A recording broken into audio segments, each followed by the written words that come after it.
Well, so this stuff is easy for me because I'm 44. The other question I say to my fans again and again, whether they are smart or stupid, some people are stupid. I try to help people who are stupid. I don't just insult them or hurt them or something. But some people are stupid. The other question is, who do you want to be 5 years from now? I want everyone to be haunted by that. I want everyone to have nightmares thinking about the person they're going to be 5 years from now. Out of nowhere, this guy stands up, he takes the empty bottle of Bacardi, hits the kid on the head with it, and screams at him, "Get the fuck back." I was so shook because it just instantly shattered the vibe. Oh! You like that, old man? You want a piece of me? I don't want a piece of you. I want the whole thing. Oh! So he's screaming at the kid, saying "I'm a boss, get the fuck back, I'm a CEO," and then he picks up a chair and tries to throw it at him. That's when everybody sprung into action. There were other guys in the group that were holding him back, grabbing the chair before he threw it. And honestly, that man, I think he's almost 50 years old and he chose to act like a fucking child. So, Aysel, correct me if I'm wrong, but I would like to introduce you as a researcher, author, and editor with a significant experience in Asia and the social sciences. And as regards languages in particular, you're interested in the politics, language, and history of Southeast Asia, particularly Cambodia, Laos, Thailand, and Yunnan. And concerning minority and endangered languages, you also have an interest in Southeast Asia and also Canada's indigenous languages, particularly Cree. And finally, some educational materials. I think the one word that's missing from this is entertainer, or perhaps even comedian. That's a good description of the respectable side of my life. The other reality is, unlike people who got trapped in the academic path, like yourself, no offense, I really do have the freedom to talk very openly about politics and to joke about it. And a lot of what I do is entertainment, including, if you look at my YouTube videos talking about language learning, not just the polyglot phenomenon, but also how to actually learn a language. I am very much enjoying the lack of academic censorship and structure in my life. There's a lot of joking around. There's entertainment value there. So all what you said is true, but I am also a clown. And to what extent I'm primarily a clown rather than any of those other things is, yeah.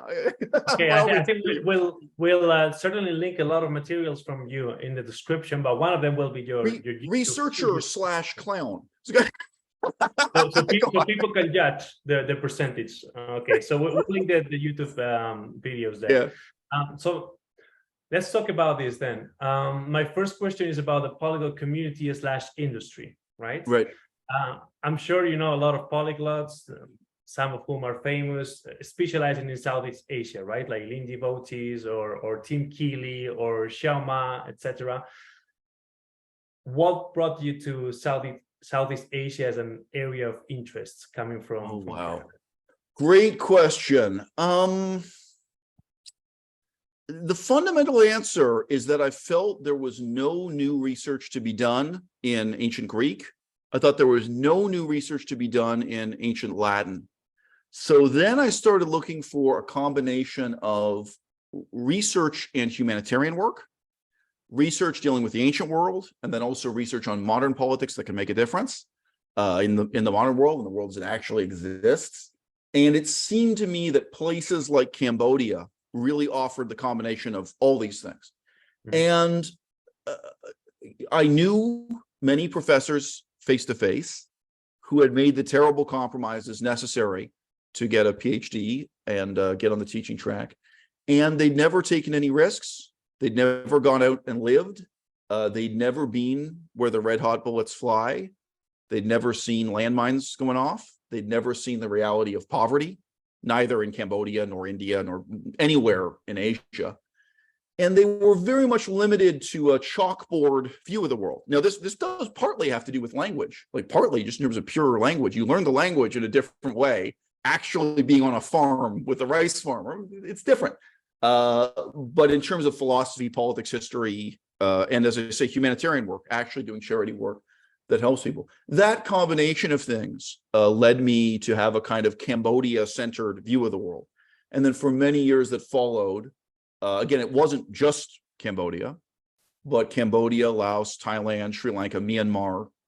And to give an example, India was a much lower priority for me, but I did do research on India, ancient and modern, including the languages.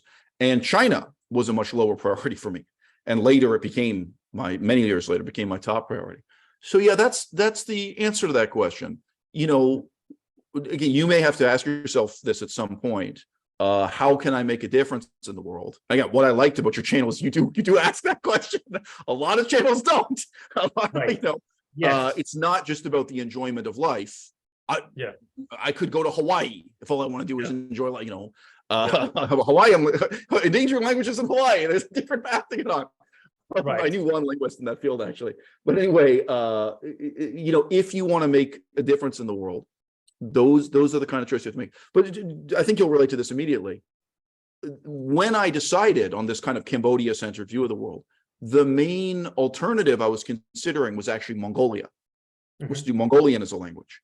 And I think you can kind of see, just contrasting those two, many of the same issues, just war, communism, poverty, just the tremendous challenge of the language, and the way in which the language both involves modern politics, current opportunities for humanitarian work and to change the world, but also an ancient literature, a long written history. So Mongolia was actually my temptation. I have never once woken up in the morning and thought, I wish I had specialized in Mongolia.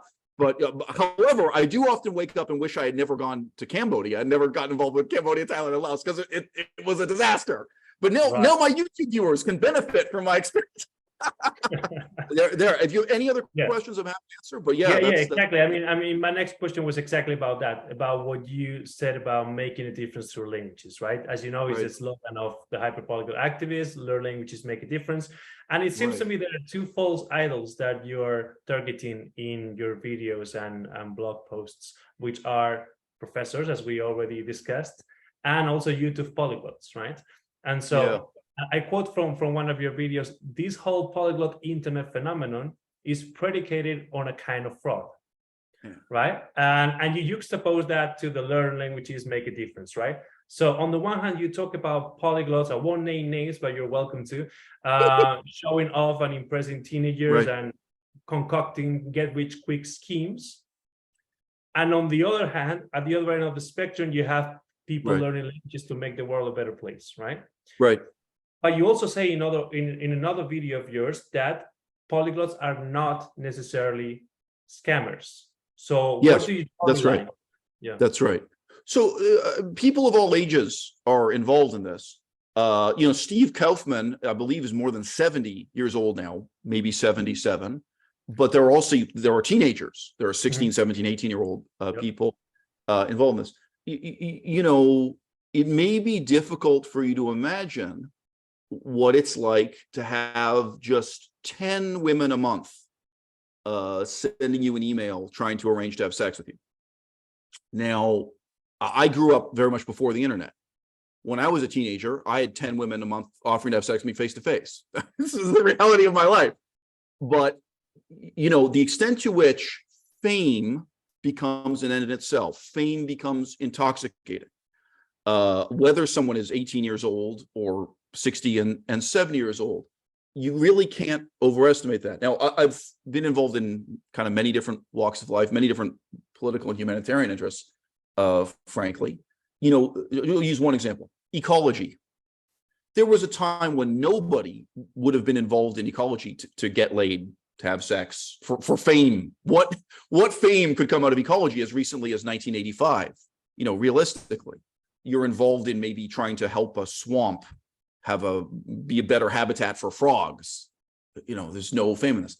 Well, now if you come on YouTube and talk about frogs and the swamp and the way in which almost any political cause interacts with social media, this is a very powerful influence for most people. Now, you know, so again, you've touched on something very important: the extent to which it's not a scam, the extent to which people are sincere, but nevertheless may be really intoxicated by the sort of opportunities that taking language education onto social media entails. So, I mean, language education, as recently as 1985, there was no glamour. in language education. There was no fame. I mean, let's say you were a white person teaching Chinese in 1985. Again, even 1995. Well, today, there's tremendous glamour and fame. Yeah. We've seen quite a number of sexually attractive white females and sexually attractive Chinese females, whether it's on YouTube, on Instagram, on TikTok, and they are teaching you Chinese in the most salacious and erotic way imaginable. So again, this just didn't exist. There was an era, you may have seen this, maybe even with Ladino. You go to the archives, you go to a library, when language instruction was on an old-fashioned record, an audio recording, or even reel to, yeah. I've done that. Some of the languages, they're so obscure. I've sat down, you plug in and you listen to it. And if you're serious about language research, there was a time when this whole field had no fame at all, no sex at all. It was very much a commitment to labor and obscurity. I remember the biography of, I don't want to get his name wrong. It's a long Hungarian name, something like Chisoma Dekoros or something. But I remember a Hungarian man who walked from Hungary to Tibet in order to learn Tibetan. Of course, the life of Alexander David Neal, like what it was to learn a foreign language, let's say 100 years ago, and what the rewards were of eventually publishing on paper a fasciculi, or what have you, sorry, singular plural, a fasciculus, I suppose, publishing, some kind of written statement of what your research uncovered that maybe 100 people would read. So why am I saying all this? It's easy to ignore what a dramatic fundamental change this is for language education, for research, even for humanitarian work, even for a political cause like ecology. Why is it easy to ignore? Because you may be looking at other popular YouTubers, whether they do fashion, let's say, or comedy or sports, and then you start looking at language education videos. This is fairly continuous for us, and where language research videos, endangered language, all these things have the same flow. You are not looking at the category of language education, language research, etc., in that chronological way of saying, oh, well, how did this work 50 years ago, 100 years ago, or just so? Yeah, in that sense, we should find this transformation much more jarring than we do. But look, I have quite recently, I was in New York City, I was on Manhattan Island speaking Chinese. And I was not showing off. Well, I'm vegan, so a lot of what I'm asking is, does this contain milk? Does and in the supermarket, I had some questions about where things were. So that was the Lower East Side of Manhattan, exactly where Xiaoma recorded his videos. Nobody is impressed. Nobody is surprised. Nobody cares. I had this experience recently. Right. I forget how many months ago. This is just a few months ago. I was in New York. So yeah, there's more than one kind of jiggery pokery going on. There's real money involved and real fame. And I just want to emphasize at the low end, what if it's just 10 people a month who regard you as famous and want to have sex with you? Like, it doesn't have to be 1 million people. It doesn't have to be 1,000 people. Both for the male ego and the female ego, I've known heterosexual women who do stand-up comedy. It's a small audience, maybe 30 people in the audience. They feel beautiful. They feel like they're the center of attention. A few men a month try to sleep with them or tell them how beautiful they are, tell them they want to take them on a date. This is part of human nature. And now it's part of language education as never before. Yeah. Yeah, one of the things you pointed out to, which I think is important, and Albert Bruthos also highlighted it when he wrote an article about the polyglot industry and YouTube polyglots, etc., is how much more decontextualized language learning has become, as opposed to into Tibet, right? You can learn it at home based on a few videos from YouTube. Right. Do you think that is also part of the transformation of the polyglot community into an industry? Right. And can you be part of both the industry and the community, or are they mutually exclusive in your opinion? The problem is you asked 3 questions. The first one, I may not remember the other questions after I asked the first one. I think what nobody is really willing to do research into is the significance of stress in language learning. I don't mean stress on a syllable, stress in a vowel. I mean stress in the sense of labor, work, suffering due to stress and anxiety, this use of stress in English. The main leitmotif in all digital language learning, whether it's an application on your phone, a YouTube video making money out of that, on YouTube or off YouTube, is the idea of stress-free and enjoyable learning. Now, probably the single most intense period of stress in my life was when I was preparing to go to Cambodia. I was preparing to go from England to Cambodia. I did not have a credit card. I had to literally carry cash. I kept cash in my boot, underneath my foot in my boot. And I knew from the day I got off the airplane in Cambodia, I was going to have to talk to a hotel owner. I was going to have to find an apartment to rent. I knew that the landlord could rip me off. Cambodia at that time was a dangerous country. It may be more dangerous now, not less. I was really aware of the threat of violence all around me. But you did in those days. You heard gunshots going off in the streets, and so on. You know, it was authentically a dangerous place. This is not paranoia on my part, but apart from that, being ripped off just verbally, you know, someone can take your money for rent, and they don't actually own the building. This kind of thing. The stress I was under, actually, in learning Cambodian in just a few weeks before I got on the airplane, I was absolutely cracking up. So now look, one of the schools of language education theory or language or educational philosophy is the performance-based school. Yep. Now, so again, you may know this stuff really well. I'm happy to hear what you have to say. But you know, the idea that actually putting on a costume and being in a situation, so we'll use the same example, like you pretend that you're the landlord and I'm trying to rent the apartment, and actually you're trying to rip me off, and we both wear costumes and we act the scene. But even when it's not acting, when just like the language teacher takes you to a shop, takes you to a real estate agent, and okay, look, now you have to speak, you have to perform, you have to speak the language under these stressful conditions. I do think there's a big question of the significance of stress. And again, Steve Kaufman is an example, but broadly, the whole polyglot phenomenon on YouTube, it's at the furthest extreme of being anti-stress and pro-relaxation. Now, I'll just put it the other way. This is one sentence. What is the advantage of learning a language in the native speaker's country, like learning Cambodian in Cambodia, other than stress? Putting yourself under that stress is dynamic. It is okay. Like, I've been interrogated by the police in several languages. I've been dragged into a police office by corrupt cops in Laos and interrogated. You're really making an effort to speak the language when your life is on the line, when you're being held at gunpoint. I've been held at gunpoint different times. Nobody's ever shot me. Nobody ever fired. That's stressful. Yeah. Not stressful. I can imagine. Yeah. Right. No, but yeah. I think this is kind of raising the question of the value of this approach to education, but also, to be fair, why is it that university language programs are so ineffective? Because definitely the flourishing of polyglot YouTube, and again, part of the sense of which it's not a scam, I think you would admit also, some university classes are so bad that you could learn more from a phone app. I would not deny that. We could start a real serious empirical study of examples where the class is so terrible that actually. Yeah, I mean, I think you make a very important point when you say that the language industry is partly about this illusion of stress-free learning, right? And Slavoj Žižek talks about the cynical reason as being the prevailing reason of our time. And the fundamental idea is that you can have your cake and eat it. Yes. Right. And so it's saying you can learn a language minus all the stress that comes with actually learning a language, and fear as a motivator towards learning language, which you mentioned in some videos with this study of Cambodia.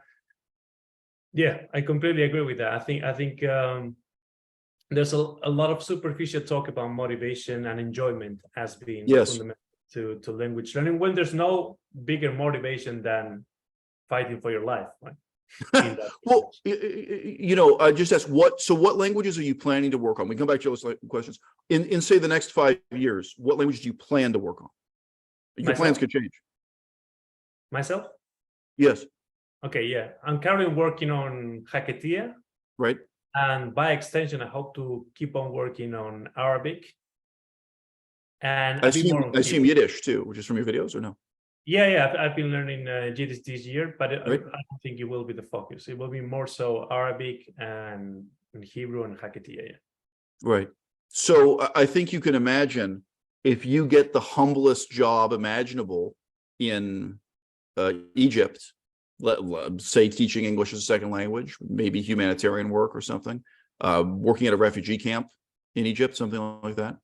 Within 5 years, you will be profoundly fluent in the language. Now, I don't mean everyone, I mean you. There are some, you'll meet them there. You'll meet guys who've been there for 5 years and learn nothing. That also exists, right? And it's a very interesting thing. I mean, if you're talking about measurable outcomes, what can I promise anyone, whether in my YouTube videos, or if I start selling an app, or if I have a website you can sign up to, what can we accomplish in 5 years? And again, all of this is in the shadow of universities that charge a lot of money, tens of thousands of dollars, hundreds of thousands of dollars, for incredibly meager outcomes. What you will get if you get a bachelor's degree in Arabic, a bachelor's degree in Chinese, any of those languages that are really hard to learn. Yeah. So sorry, you want to come? You did actually ask me several questions in a bundle last time. I don't want to go back to that or go forward. It's up to you. Take it anyway. You want to take it? No, yeah, I had a related question on something you mentioned. So when you mentioned veganism being trendy and having glamour, and then you compare it to language learning, right? Veganism acts as a metaphor for you in terms of the how glamorous it has become to learn languages, but it's also literally important to you concerning the book you wrote, which was literally about veganism, right? About food. To what extent can veganism help us learn about the shortcomings of language learning, or about the polyglot industry, or about the superficial nature of it? Do you think it's as much of a great question as veganism is to food ingest? You think due to polyglossia is as much of a trend to language learning as veganism is to food ingest? So, okay, it's a really, really great question.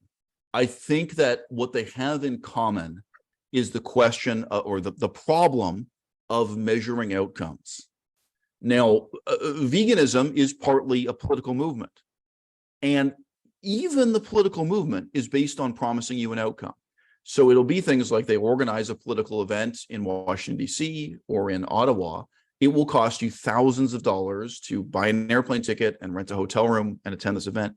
There are outcomes being promised even on just on the political side, but kind of more nakedly, more obviously, there are outcomes promised in terms of diet, weight loss, and health improvements.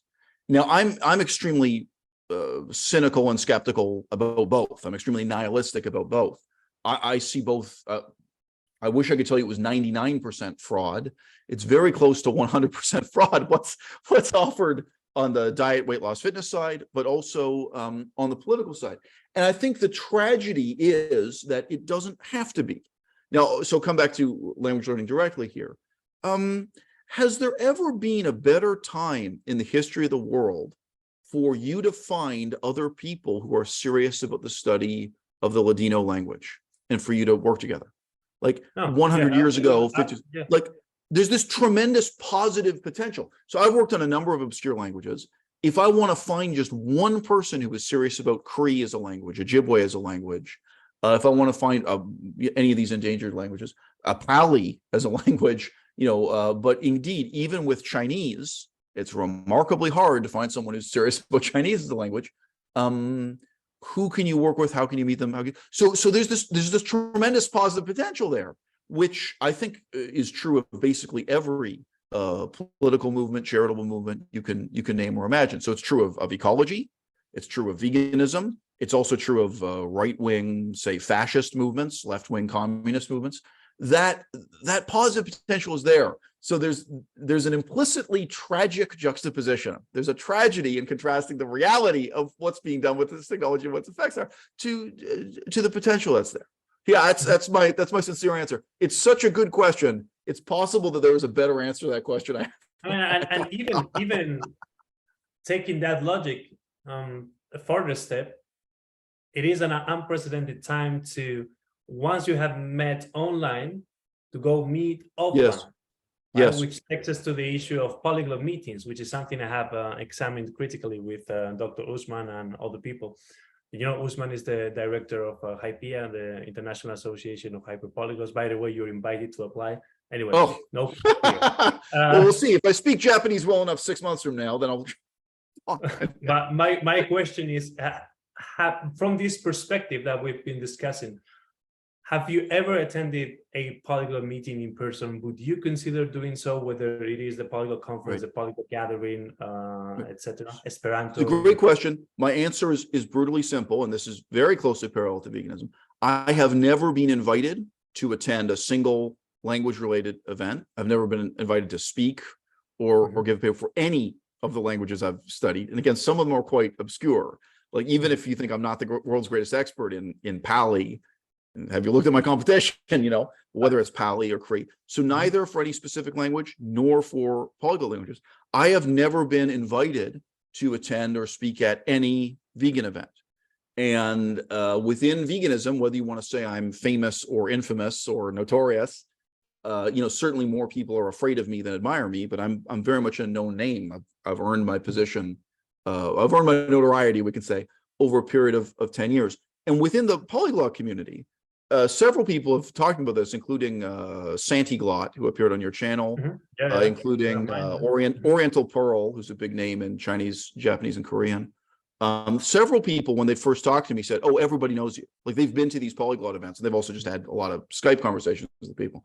And they say, "Oh, look, everyone already knows your work." Which is, my videos don't get that many views, but the total number of people is not that great. You're talking about 500 people or something. So actually, again, my notoriety is significant there too. So look, long story short, this is an English idiom, but if you are not a cheerleader, I think you are excluded, and understandably so. I mean, like, understandably so. And the polyglot world. So, I mean, look, so you've seen these conference papers I assume you've seen them at least on YouTube, but I know you've been to some in person. Yeah. I've never seen someone get up on stage and deal with the hard facts about the extent to which these methods don't work. Any method. Here's Latin, here's Spanish. I don't own a single book by Assimil, but Assimil gets praised. Like, I have never seen a single presentation that was in that sense critical, talking about outcomes. Now, to be fair, I've also never spoken to any academic, like any formal professor, willing to talk about that or deal with them. There are hard numbers, there are hard indications dealing with that. To my knowledge, only the US military will admit, will even admit there's a problem. Like, you teach Arabic is a great example. The US Army teaches people Arabic for 5 years and they can't speak Arabic. But I think that is really the question. I see how that happens, because the U.S. Army has a direct incentive to measure outcomes and be fearful about not meeting them. Right. Also, but all of us should. I mean, morally, we should be better than the U.S. military. We should be at least as good, but morally, we could be superior to the U.S. military. Go ahead. The U.S. military has their own polyglot games, which is about solving tasks in real time, in the shortest amount possible of time, etc. And then similarly, I can also understand why nobody in a polyglot meeting of this sort will actually go on a stage and talk about the shortcomings of methods, because there's a lot of people involved and people's money involved. You will not be able to get away with that. And let me just say, I'm open to talking about money. Like, I don't think it should be forbidden to get on stage at the same conference and talk about how to make money as a language educator. That's a legitimate. No, there are some talks about entrepreneurship and all that. But I'm saying implicitly, the money motive has made the most important topics impossible to talk about. That's the problem. Go on.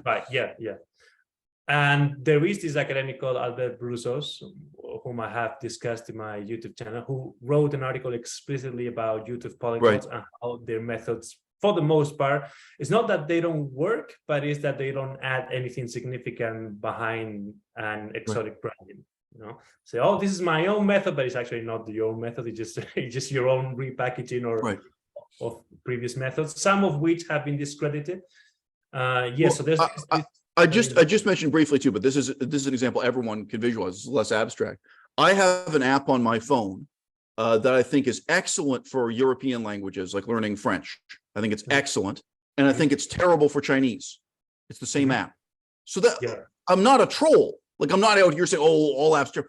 But I think you can imagine right away how that's possible. You have an app that works really well. Like, if your first language is English, like your first language is Spanish, maybe an app that works really well for you to learn Latin is not going to work for Chinese or Japanese. Like it, but just even this, there's this we apparently can't deal with. Now, again, neither in academia nor on YouTube. So the role of critique in education is so much more important than film criticism. Like critique in cinema, in film. Okay, the movie was good, it was bad. Let's talk about why the movie was bad. Well, people's lives are really ruined by the education system. People's lives are really impacted by language learning decisions. Really. So yeah, it's a great change. Let's talk about that then. Language learning in formal education versus non-formal education, right? Right. You say in one of your blog posts, I quote, contemporary Western universities are not really based around the language teaching paradigm. They're based around a lecture and exam paradigm. And you discuss this is possibly the most important sentence I've ever written in my life. So if there's one thing viewers of this channel learn, yes, the university system is not based around language acquisition. It is based around a lecture and exam format. That's right. Yeah. And you also mentioned that there's a heavy reliance on textbooks. And I don't particularly agree with any of these two claims from my experience at New York University or Oxford University teaching languages. I think that maybe the bulk of your experience was prior to this, and maybe there's been a recent shift towards people being actually trained in the languages they teach, as opposed to being in a PhD in history and having to teach. But look, I'd be fascinated to hear that. Like, I don't know if you want to talk about it. If you tell me that the methods used at Oxford University are different, it's not like I'm going to tell you you're lying to me. I'm very interested. I mean, from my experience, while I was doing a PhD in Spanish, for instance, at the Spanish and Portuguese department at New York University, we did have a specific seminar to train us who already speak this as our first language on methods to teach that more effectively. And most of those methods were hands-on approaches.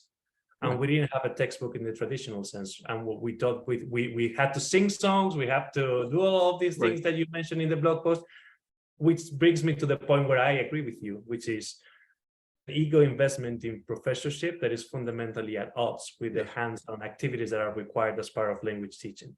Right. And even but let me just contrast to the methods you mentioned. So for those of you who haven't read the different articles being alluded to here, what he is saying is that the type of methods I'm saying professors should use, in his experience, professors actually do use. And I take it this is in New York and Oxford, which is good news. So it's not like he's contradicting. New York, from my experience, New York University. I don't have as much experience at Oxford so not, but he was at one university. Yeah, definitely. Okay, that I use it. But I will say, from my experience at many universities, I have never seen them used once, like not once, in any language across the board, neither modern nor ancient. And instead, what I see is exactly what I described in the article. It's just very brief, because I have to tell the audience what is we're talking about here.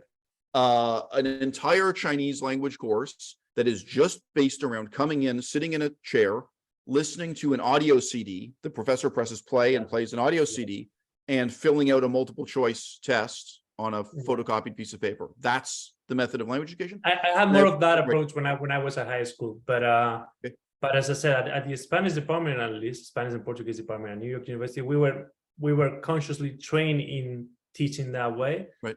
And it's common to all instructors across sections. Now, this is not professorship; this is language lecturership, right? Which is very different. Yes. And where I agree with you is that there is a fundamental classist division between professors on the one hand and language lecturers on the other, which does not translate in the UK context because they do both. It's kind of mixed. But in the US, professors and language lecturers are two worlds apart, right? And so, as in the words of my supervisor for the PhD, language lecturers are not respected. Yes. Yeah. Whether or not they're paid is another question, or how much money they make is another question. And they do, like, from speaking from my experience speaking to colleagues who were teaching languages as language lecturers, they themselves have interjected that negative valuation, and they see themselves as being kindergarten instructors, rather than people who are worthy of respect, so that they no longer want to do that work. That work is hands-on. That is not good because the ego investment is professorship. Yeah. I have puppets in the background. You can see them over my head here. So you actually put your hand inside and manipulate the puppet. I have never once had a language teacher or professor at any level use a single puppet in a single class ever. I've never seen that. not for adults, not for, so just give you an example. So you mentioned, I haven't seen that either in my experience. okay, Not the well, not the this is a sign, right? Yeah. You know, I mentioned, so I have a friend who's in Switzerland doing Latin. Now, this book is really overrated, the Lingua Latina books, but I understand why people are desperate for and reach out for this style of Latin language education. Got to get a page here that doesn't have nudity on it. A lot of naked bodies in this book. But you know, the method being used, as he reported to me from Switzerland today, was it did not even include vocabulary memorization. They were told the structure of the language, the rules of grammar, and then it's all based on coming in, sitting down in your seat, and doing open book exercises and open book exams and tests. So you have a vocabulary list, you find the word in the dictionary, and then you conjugate it and write in the answer. Right. It's more like computer programming than it is like which is also how so thus people are desperate for this. Go on, yeah. Which is also how language proficiency exams work at New York University. Right. So they kind of did both. You need to have pass a language proficiency exam in a language other than English or your language of specialization, in this case Spanish, right? So if I were to take, like I did, a French proficiency exam or a German one, they were exactly the same. It's open book, you have a dictionary, you have a text, you find the word, you translate it, and it's pass or fail. You don't even have to show, it doesn't matter if it's a 10 or a 5.5 out of 10. Well, look, I just want to say this openly because you said it in a kind of coded way. You talked about basically the self-esteem of the language teacher, of feeling that what they're doing is kind of low or denigrating or it's like babysitting. Yeah. It's a huge issue. It really is. Yeah.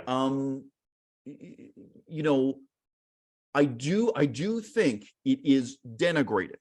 Like I do think in the same way that you have to kind of humiliate yourself to do certain kinds of jobs, I do think it wears people down. I do think it breaks them down. And the question of how much money they're paid and how they're rewarded and so on, that all fits into it. To have someone who really feels positively motivated to, in a caring way, work on the language for hours and hours, that's a challenge. It's going to be different in different cultural contexts. I said to my girlfriend the other day, I still get fan mail from my YouTube videos that are teaching Chinese. So this isn't theory, this is directly teaching the language. And those videos, they're political, just in the sense that they choose to use politically interesting vocabulary. So it talks about what is the difference between a protest and a riot, a political protest, and then the Chinese terms, and then this is how the newspaper described it, this kind of thing. So it's implicitly political in this sense. I said, look, when people ask me to make more videos like this, I feel like saying to them, you would have to pay me $1,000 per video. And then you stop and think about it. You think about how much work it is. And it's like, if we're being honest, maybe I have to be paid $2,000 per video. Now, again, a very small number of YouTubers are making more than $2,000 per video.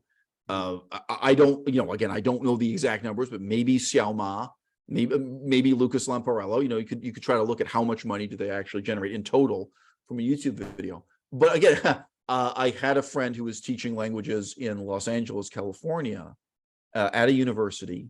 And so as I recall, her total income was from teaching was about $1,000 per month to teach university level classes. This is a state of California. Yes. You mean adjunctship? So like right, yes, right. So you're a teaching assistant or something, but she has a PhD. She's a PhD. Oh, yeah, definitely. Yeah, there's a lot of people with PhDs doing adjunct roles. Yeah. Right. So what she did, she actually showed me the numbers. I know this isn't a lie. So she was teaching at 2 universities simultaneously in Los Angeles and driving between them. And so she made about $1,000 from this university and $1,000 from this university. And when you added it up, her total earnings were $10 more than her rent. So she didn't get money from her mother or grandmother or something. Just the cost of rent in Los Angeles, $2,000. Minus the fact that you don't get any benefits or health coverage or things like that, right? Because it's adjunctship. So the whole idea of adjunctship is that it's not included in the States. I think the healthcare system is so broken. I think they got to give you health benefits because they know you'll die. You'll die otherwise. No Blue Cross healthcare. That I didn't ask about, but yeah. So I just said across the whole range, it is a factor. And I mean, look, you can make 100 YouTube videos with this. I think at some point you should make a YouTube video talking about charity and humanitarian work as such, and how it relates to either language learning or language education. Because I mean, I'm someone who feels I lost many, many years of my life doing charitable and humanitarian work. I did not learn Cambodian to make money. I did not learn Laotian to make money. I didn't do all this study and research to make money. None of it was meant to make money. But here I am at the end of that process. I'm now 44 years old. I have a lot of regrets. I have a lot of bitterness. You know, I'm really left feeling I made the wrong choices. Now, on the other hand, you know, there are people who just learned a language like Japanese to make money. I find that quite depressing about Japanese, is that all the other white people they're either just doing it for money or they're doing it for sex, frankly. But yeah, I just say that question of having either humanitarian or political instincts, and then what the real consequences are. And again, look, maybe the polyglot community is going to become a really wonderful, positive thing in the next 10 years. Like it's possible it can improve. Right. I don't think it can get worse. So I think even your own approach, you could be kind of driving it in a way that's on that connected note, to. for anybody who's listening to this interview and is saying, okay, what you're saying makes sense, but what is the takeaway from this interview? Say we're talking to somebody who's 19 and is considering whether they will devote themselves to learning languages for the foreseeable future, and in what sense should they do that, or would they derive more meaning from doing? What would you advise to? Yeah. So this is my 100% honest answer that I would give to someone who I do not think is stupid, that I do not think is an idiot. Some people are stupid. I often have to give advice to stupid people. But if I think someone is fundamentally intelligent, I would express to them the challenge as follows. You know, politically, this language you're going to focus on learning, is it a language you would want to read a newspaper article in? And is this a language you would want to write and publish a newspaper article in? And that starts to unpack for you what would justify the enormous sacrifice in learning the language. So I have published newspaper articles in Cambodian, in Thai, in Chinese, with enormous effort, no reward, I assure you. It's not as if I'm now famous as a result, but I've published a few newspaper articles in a few languages. You know, if your first language is Cambodian, if you grew up in Cambodia and the only language you can read and write is Cambodian, learning English, now you can read newspaper articles in English. That's tremendously powerful and liberating and important, right? Now, the problem is the other way around, right? So if your first language is English, what do you really gain by being able to read Cambodian? You know, maybe for you, it's worth it. Maybe for you to really understand what's going on in Cambodian politics, whether that's reading the newspaper or listening to the radio there, it's still a country where radio is important, to understand really what's happening in politics. Maybe, now can you publish newspaper articles? With Cambodia, you can be killed. This is real life. You are risking your life by writing about or talking about politics there. Now, exactly that same matrix, sort of, you think about it as political input and political output, rather than linguistic input and output, a different paradigm. Okay, should I learn Japanese? Should I learn Chinese? And then, as you know, with smaller languages, this is what you have to deal with too. Cree and Ojibwe. You know, so in Korean, there's almost nothing to read. You can read the Bible, translated. It's like Christian missionaries. There is some literature. I used to own every book that's been published, basically. Okay, slight exaggeration. Almost every book. But you know, I had them on a shelf. There were very few books published in Cree. There's very little to read. There's very little you can hear. What do you do with them? Right. What did you do with them? Right. You got rid of them? But yes, no, they literally went in a garbage dumpster. Yes, no, when I had to leave Saskatchewan, when that fell apart, all those books went in the garbage, quite literally. Yes, no, it's very sad. All the books I had for Laotian and related linked languages, I've studied some smaller languages too, like Tailu and ethnic minority languages, that all went in the garbage also. So no, I've put a lot of books, important books, in the garbage in my day with the heartbreaking process of getting up on languages. Okay, but just to return to the small language.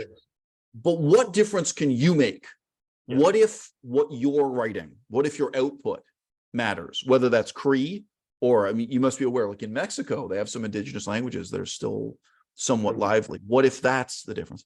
And otherwise, I'm just being real with you. If there isn't a strong enough reason to lose 10 years of your life and part of your brain under one heading or the other, then don't do it. Now, you have some experience with Portuguese, right? Learning Portuguese? Yeah. No, you don't. Am I Yeah. wrong? Yeah, Okay. yeah, I learned Portuguese from with a Brazilian accent with a bunch of Brazilians in Missouri. For a year. In Missouri. So, there's an archive in Portugal that records historical facts about Cambodia, Laos, Thailand, Myanmar from the earliest period of colonial contact. They have records, historical records about India that are more important than anything written down in India. And they're in old-fashioned Portuguese, a mix of Portuguese and Latin. How many people alive can do that reading? How many people alive will, right? Yeah. So again, it may sound bizarre, but for the right person, maybe even someone born in Cambodia with Cambodian as their first language, Portuguese could be the language to learn. It could be the most important language for you to learn. Mm-hmm. That's my answer. Right. Yeah. So essentially, is the ability to make a difference to people's lives, to make a political impact, and to unlock knowledge that is coded in language. Well, so this stuff is easy for me because I'm 44. The other question I say to my fans again and again, whether they are smart or stupid, some people are stupid. I try to help people who are stupid. I don't just insult them or hurt them or something. But some people are stupid. The other question is, who do you want to be 5 years from now? And, for real, for the right person, studying Latin could make you a better person 5 years from now. Not everyone. It's the right person, right? And, it's very, very hard for me to recommend anyone learn Chinese. It is just so much work with so little outcome. But for the right person, think about who you are today. Think about who you can be 5 years from now. Maybe Chinese, maybe that really is. And it's so different from, Spanish. Spanish is incredibly little work and an incredibly small sacrifice compared to Chinese or Japanese. But yeah, and I want everyone to be haunted by that. I want everyone to have nightmares thinking about the person they're going to be 5 years from now.